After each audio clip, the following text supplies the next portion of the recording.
Hi, readers. It's Lori. Welcome back to my channel, Books, Ink, and Paper, and welcome to my stats for the month of December as well as for the year. And I'm also going to share with you today the books that I read in the month of December. So this is kind of a year-end wrap-up and a little late getting these out, but it's just been a busy time getting back to work and taking down Christmas and all kinds of other things. So it's been an adventure, so let's get started. So I have used Storygraph again to be able to tally up the impact that my reading had on December as well as the year 2025. So for my December stats, I read 6 books, total of 6, and I read 1,491 pages. It took me an average of 9 days to finish those books, which was, I would say, pretty good given that it was December and work things, whatnot. The main categories that these books were filed under were dark, tense, and emotional. So that one is, there's no doubt I know where all of that came from. And we'll talk about that when I talk about the books indeed in general. 67% of the books I read were between 300 and 499 pages, which was kind of interesting. And only 33% of them were less than 300 pages. I was surprised by that. So I read a little bit more of a bigger book this last month of the year. They were all fiction. They were primarily thrillers, literary fiction, and contemporary fiction that month. 50% of the books that I read were in print, 33% of them were digital, which would have been my Kindle and not my Nook because I wasn't reading the Nook then, and 17% were on audio, which was, I think, just one audio book this time, and I'll tell you about that in a minute. I need to write a review about that one, actually, and haven't done it yet. My average rating was 4 stars for the entire month, and the most reading that I did of all the days of December was the 30th. And that makes a lot of sense because the parties had completed and we were just kind of recovering from that and we just relaxed. And I think we read most of the day that day, both my partner and I. So that was fun. And I really did read a number of good books. So let's start to talk about them. I only have 2 physically. So the rest of them I'm going to pop photos of in the thread. So the first one that I finished in December was My Friends by Frederick Bachman, and I needed to finish this fairly soon because it was my book club read for December. I needed to kind of get it together. I did end up, if you saw the book rating that I did for the whole year, I loved this one enough that it ended up being top of the list. I have talked about it, it feels like ad nauseum, so just know that if you haven't watched others before, there's lots of content about this book. However, essentially this is contemporary fiction. It is also, I would say, literary. It's emotional, it's dark, it's tense at times. It's about friends. It's about the risks that we take to support our friends. It's about challenging relationships. It's about joy and friendship, really. It's just lovely. And art. It's also about art. So I really liked that one. And I'm super happy that I read it. So the next one I read is When in Rome. This was in my Kindle. And this one is by Sarah Adams. And it is the first in a series of 4. The 4th one just came out. The series is called When in Rome. And book number 1 is called When in Rome. And this is set in Rome, Kentucky. It is about a woman who's a performer. She's got a beautiful voice. She's very famous. She travels all around the world to sing for people, but she's taking a hiatus, and her manager is not happy about that, but she really needs some time to just go away and be off of the season of singing everywhere and traveling everywhere. She just wants quiet. So she just starts driving and ends up broken down. Her car breaks down in Rome, Kentucky, in front of the house of Noah Walker, who tries to help her. And she's very challenged by that. She's very kind of not trusting And I think that a lot of that is based on her relationships with other people, but also on the fact that she's this, kind of maven of of singing, and she's just incredibly famous. And so I think she's worried that this whole town will just go berserk about her, but they're actually not berserk, and they are very, very lovely people. Noah has several sisters. They come into play with this. I really enjoyed this. I enjoyed it a lot more than I thought that I would, and I can't even remember now what made me pick it up, but I did. And then my book club, we did a swap, a Secret Santa, and my exchange was from Crystal, and Crystal got me book 2 and book 3 in the series. So I have those as well. I hauled that last month, but I really enjoyed this book, and I think I'm going to enjoy the other two. And then the newest one, number 4, just came out a couple of days ago. So that one is available for me when I'm ready for it. So that was fun, and I gave that one 3 stars.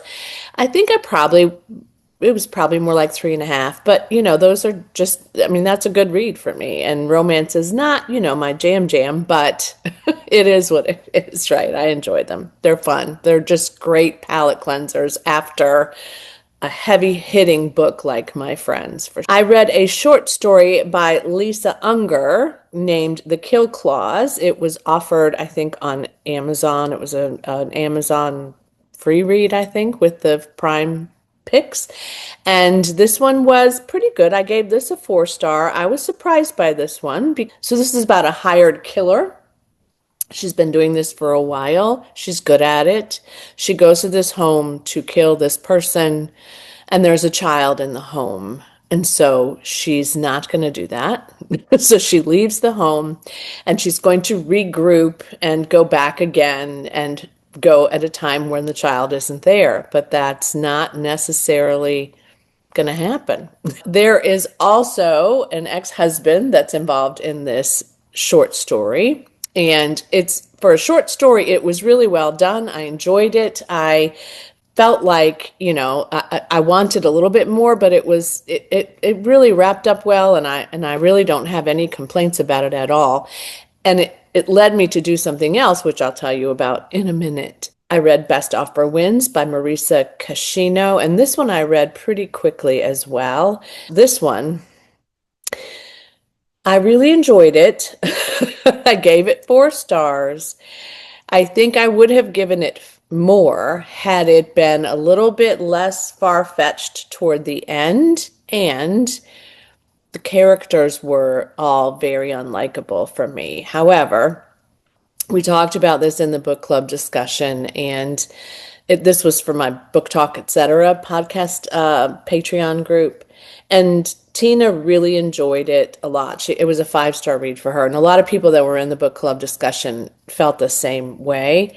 I did not feel that way, just because there was some redundancy that just kind of kept, now we're going to do this again, this is going to happen again, but different day, different, it was just a little bit more of that than I needed. There were some really strange plot twists that I wasn't sure I would have done that way, and it was kind of predictable essentially in the end, but did see kind of right before things happened, I did see them happening. But this is about a couple who want to have a child. They want a bigger home, and they've been trying to get a bigger home for a while, and they are getting outbid in the DC area all the time, which is very true still to this day. And they just are frustrated, and they find this beautiful home, and she thinks she's going to snap it up or they're going to snap it up because she got in on the sort of the beginning. So it hadn't even been listed yet. They met the people that lived there. They were trying to worm their way into their graces so that they would sell it to them without looking at any other bids. And the rest, I'm not going to tell you about what happens, but that's why it's called Best Offer Wins. And it's very dramatic. It's pretty propulsive. It continues to go along in a pace that worked for me. It was just some of the things I was just like, here we go again. Or really, I'm shocked at that choice by the author. But I would definitely read another book by Marisa Cascino. She was a journalist at the Washington Post for the longest time.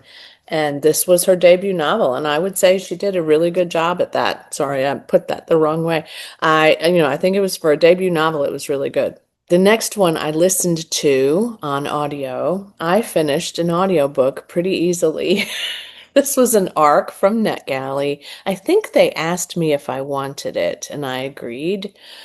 And I had not gotten too many audiobooks on NetGalley before, so now I have two. But I read this one first because it was most intriguing to me. It was one of my most anticipated, although I think the other one was too. For November, it was on the Goodreads Choice Award finalist list, I think, and it was a great premise. I was hooked by it. So The Merge is a book about an experiment in a dystopian community setting, right? For you to think about so it's kind of horror-y, if you ask me, but dystopian, speculative, and mystery thriller would be the categories that I'm sure that it came into. I really liked this a lot. I think I gave it 4.5 stars on Storygraph, but I gave it 4 stars on Goodreads, and I thought it was very, very propulsive. And again, it kept my interest as an audiobook, which I haven't been able to do most of the year. So it was like, ooh, I'm back. I can do this again, I hope, right? The setup of this is there is a 65-year-old woman named Lori, and she has Alzheimer's. One of my biggest fears in life. And then her daughter Amelia is an artist and a photographer, and her mom is an artist as well. And they live together, and they have both known about the merge for some time. And in fact, they have known and loved people who were really against the merge. And they were against the merge too, until her mother was diagnosed with Alzheimer's, and Amelia was now concerned that if they couldn't treat Alzheimer's, which there was no treatment, it's a debilitating disease, then if they merged, perhaps they could merge both brains, which is the premise of this project, and then they would carry their memories, both of them, and they would function as one being, one body, but they would have both of them inside of that one body. So it's really propulsive. It's really morally challenging. It's dark, I would say. It talks about love and family and sacrifices for family. It talks about diseases that cannot necessarily be cured, how we can shift our thinking about this particular project and then go to the space of, I think we'd like to merge. It goes through so many things, and I just loved it. I guess I should have probably given it a 5 star, but I didn't at the time. But I highly recommend The Merge by Grace Walker. As a debut novel by this author, it is really incredibly well done, and I hope to hear more from her. I kind of hope she stays in this kind of space in terms of genre as well, because she did a very good job. And the narration on the audiobook was also very well done. There were two different voices. It might have been the same person, but there were two different voices. And I don't know that I know who narrated it. I'd have to look it up and pop it in if I can find it. But there were lots of characters that you heard from, and lots of people who were working on this project and were supporting them. They had people were always around them. The process of the merge was incredibly complex and long, and I loved it. I really, really did. So I highly recommend it to you if that's something that, lights you up thinking about reading it. Yeah, I hope that something else by that author emerges, because that was quite good. And Lisa Unger wrote Confessions on the 745, and that's the last one that I read on my Kindle for the month of December. And I will say that I realized when I was starting to talk about this that I did read, in addition to The Kill Clause, I did read Secluded Cabin Sleep 6 by this author and didn't really love it. But I'm going to read more by this author because I really enjoyed this one. I gave it 4 stars. It has a 3.90 rating on Goodreads. This one I thought was going to be a kill for me, kill for you situation, but it isn't necessarily. And I'm glad, because I love those, but also they're sort of oversaturated sometimes for me. I really enjoyed this. So Selena gets on a train one morning to go to work, I think, and she sits next to a woman named Martha, and they begin to strike up a conversation. And Martha tells her that she's having an affair with her boss. And she's feeling like this confession needs to be made to this stranger whose name is Selena. And Selena says, well, while you're confessing, and they start drinking a little bit of vodka at this point because Martha has a little stash of vodka with her. So they start talking about this, and Selena says, well, actually, I think my husband's having an affair with the nanny. And so they talk, they talk, they talk. And Martha says something that I can't remember, but something to the effect of, something might happen to him. And Selena goes home and she starts to process what's next for her and her relationship and work and all kinds of things. Whereas Martha keeps texting her and saying, hi, it's me, Martha, from the train, because they shared phone numbers. And she keeps saying little things, and let's get together. And so Martha keeps in touch, let's just say that. And then the stories evolve of both of these women, and the stories evolve of other people as well. And it was really well done, I would say. I liked it a lot. I could keep track of everybody.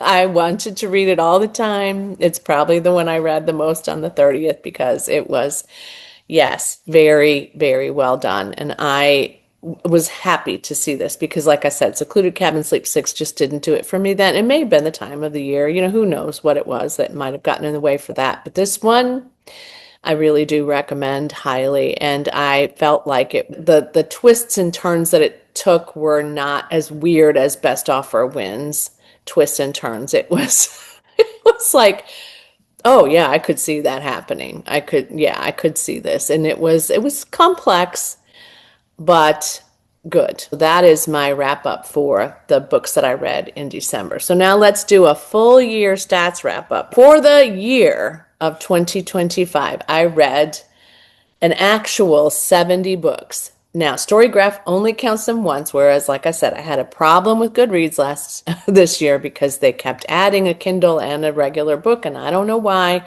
but I may not be using Goodreads for much longer because it drives me a little nuts. But 70 books is what I actually read, and I read 23,623 pages, so that was really good. My average time to read or finish a book was 14 days, which is more like obviously 2 weeks. It is 2 weeks, but some of them went faster than others, and some of them were bigger than others, so that's kind of where that goes.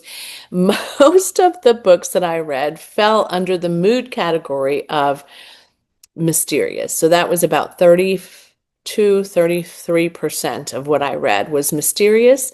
About 25% were dark. Tense was following that, followed then by emotional, lighthearted, funny, hopeful, reflective, adventurous, sad, inspiring, informative, and challenging. So the mysterious and the dark stuff was probably because a lot of what I read were mystery thrillers. Most of the reads that I read were medium paced at 65%. And the other 33% were fast paced and 1% was slow. And I'm trying to remember which one was so slow, but I know there was one that I just kept putting it down. Page numbers wise, this made me very happy. So my page numbers for this year, about 64%, the highest percentage was bigger books, so 300 to 499 pages in those books. 30% were less than 300 pages, and 6% were over 500 pages. So I did read a couple books that were really pretty chunky this year, and I was happy, and I want to do that again this next year, which is why my reading goal is only 35. So we'll see how that goes. I mean, I can always exceed it, but I just really want to ease myself into some bigger books, especially fantasy, and I'm not sure how fast I will read those yet because I haven't done it for so long, really. It's fiction and nonfiction. This made me sad. My fiction was 94%, so I only read 6% of nonfiction. And I did read several for my You Choose for each month, which I'm not doing this year in the end. I decided to not do that for a little bit and see if I want to do it again next year or several years from now. And I don't feel terrible about that, but I would have liked to have read more nonfiction if that was a possibility. The genre, I know you know where it is. Thriller. That was the highest number of books that I read. Thrillers, followed by mysteries, followed by contemporary. Then literary, crime, historical, and romance were all around the same. Literary was slightly higher. Crime, historical, and romance were all evenly split. Short stories, I read some short stories this year, which really did show up differently for me from past years. Classics, LGBTQIA plus. Some of these have more than one category, obviously. Fantasy, children's. I read a little bit of children's. I read the Borrowers this year, and I think I read. Didn't I read one of the? Oh gosh, I can see it in my head. The one where the teacher takes them on adventures. I'll think of it later, I'm sure. I'll put it in. Horror was about the same as children's. I didn't read a lot of horror this year. Dystopian, memoir, not many.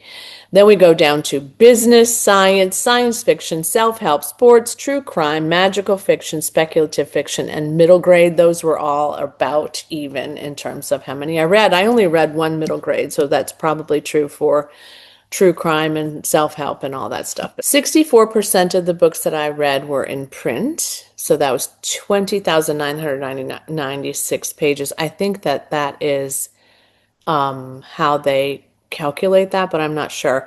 So I don't think they do that for digital and audio is what I'm trying to say. And then it says 60.4 hours of other. So I guess that's the digital and the audio. So digital was 27% and audio was 9%. And again, that was probably just that one book because I don't remember finishing a whole lot of audio this last year. My most read author this year, it was surprising to me. That was Abby Jimenez. And I guess it shouldn't be because I read several by her. I read 3 of her novels. Well, one of them was short story, I'm sure. Deanna Rayburn, because I read 2 of hers. Meg Waite Clayton, I read 2 of hers this year as well. Chris Whitaker, 2. Stephen King, 2. Frederick Bachman, 2. And Lisa Unger, 2. And Frederick and Lisa are both also a short story and a physical book because I do want to just say short stories are not necessarily something that everybody likes to read, but I am finding more time and energy around that for myself. So 70 books, 23,623 pages, as I said earlier. And the highest month that I read was April. And I'm trying to remember if there was something correlated with that. And it may be that that was the month that I was pretty sick. So I'm not sure. I'd have to kind of go back in my journals and see, but that was kind of the peak month, followed by August. I have to be quite honest with you, 25 is kind of a blur. It was just a really challenging year for a number of reasons and a lovely year for a number of other reasons, but it was not my favorite best year for sure. And not my family's in some cases either. So in March, I read the most books, it appears. I read, let's see, maybe 8 in March, and the lowest for books was January. So I guess I got off to a slow start. My average review for stars was 3.93 stars. So that was all through the space. And 2.5 was my lowest rating. And of course, I had the most 4-star reads this year. I had a good number of 5s, but it was not as many as I would have liked. But they were good. I really appreciated them. So that is my wrap up for the entire year of 2025. I can't wait to see what happens in 2026. I have already finished 1 book so far, and I'm hoping to finish another one by the end of this week, and maybe even before the weekend. We shall see when I am able to get to that. I have a TBR that I'm going to share with you soon. It is a pile of possibilities and a couple of books that I'm reading for book club as well. So that's probably going to come next. But I just wanted, before it got too far from 2025, just to let you know kind of what that experience was like in both December and in the entire year. So let me know if you kept stats on Storygraph or somewhere else and how you did and what you were the most proud of. I think for me, I'm the most proud of the big books thing. I really wanted that, and it shows because I showed up in that way. But let me know what other things, you might have said were your favorites and what things just really didn't work for you. And that sometimes is an author and that sometimes is a genre. So, our tastes change. I didn't nearly read as many mystery thrillers years past as I do now. I read more historical fiction for a long time. And so, we ebb and flow with that.